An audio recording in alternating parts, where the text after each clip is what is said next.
Inselmulkom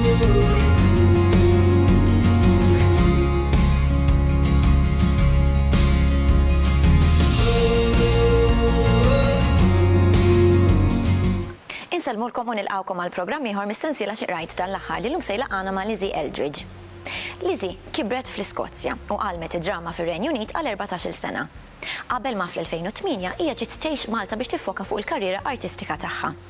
Għaw Malta Lizzie taħdem bħala kittieba, attriċi, direttriċi tat-teatru u għalliema tal-Ingliż. Ir-romanz tagħha Dwende ġie ppubblikat fl-2014 filwaqt li ir-romanz ieħor tagħha Vandalism, ippubblikat minn Merlin Publishers fl-2015, ġie magħżul bħala finalist tal-Premju Nazzjonali tal-Ktieb ta' din is-sena. So Lizzie, hello and welcome. Hi, thank you. Is there anything in particular you've been reading recently that you liked? Well, there is one book that's stuck in my head actually. I read a lot of books, so often I forget, I enjoy them and then I forget them about a month or so after I've read them. But this particular book is a book called A Week in December by an English writer called Sebastian Faulks. And it is an incredible novel.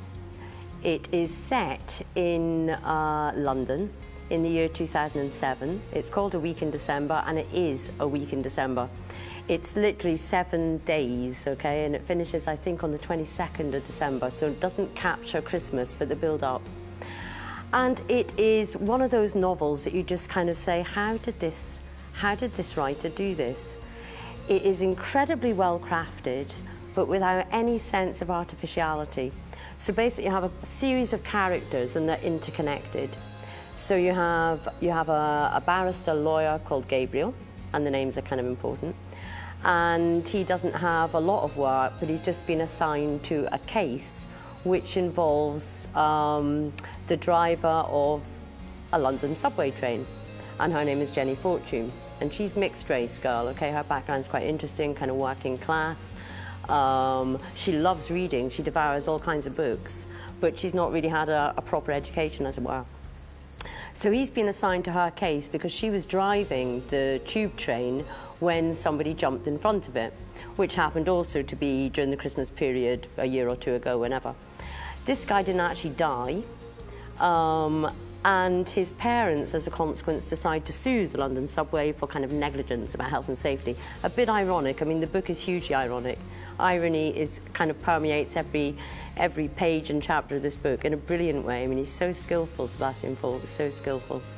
So he's been assigned to her case because she was driving the train at the time. So you have Gabriel, you have this woman Jenny Fortune, the mixed-race subway driver.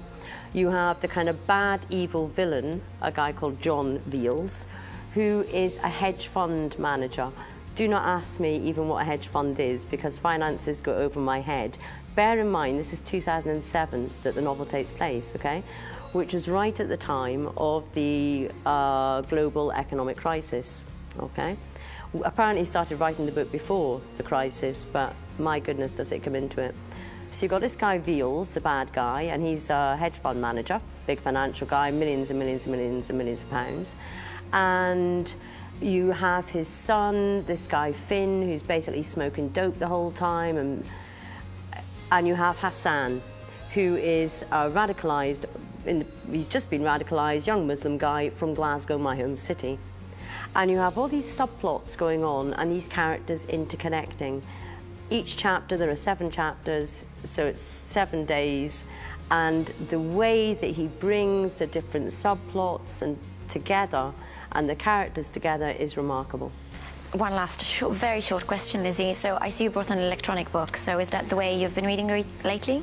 Well, yes, unfortunately so, and I say unfortunately so because I much prefer a real book. I love the feel of it, I love being able to just go back and forth. But I go to work, I'm an English language teacher as well as a writer, and I go to work on the bus. So this has become incredibly useful because you pop it in your bag, there's no kind of messing around, it's not too heavy. And I love reading, so it is much, much, much cheaper to read more and more books on this, but I say it with some kind of regret because I do prefer real books. All right. Thank you so much, Lizzie, for coming. And nirringrazzjaw lilkom tal-li segwejtuna, fakrukom li bejn id-9 u 13 ta' Novembru se jkun hemm għaddej il-Festival Nazzjonali tal-Ktieb ġewwa Dar il-Mediterran għall-konferenzi għalhekk ejjew u naqdu magħna għall bosta attivitajiet li se jkun hemm. Sadattat narakom il-ġimgħa d-dieħla fl-istess ħin.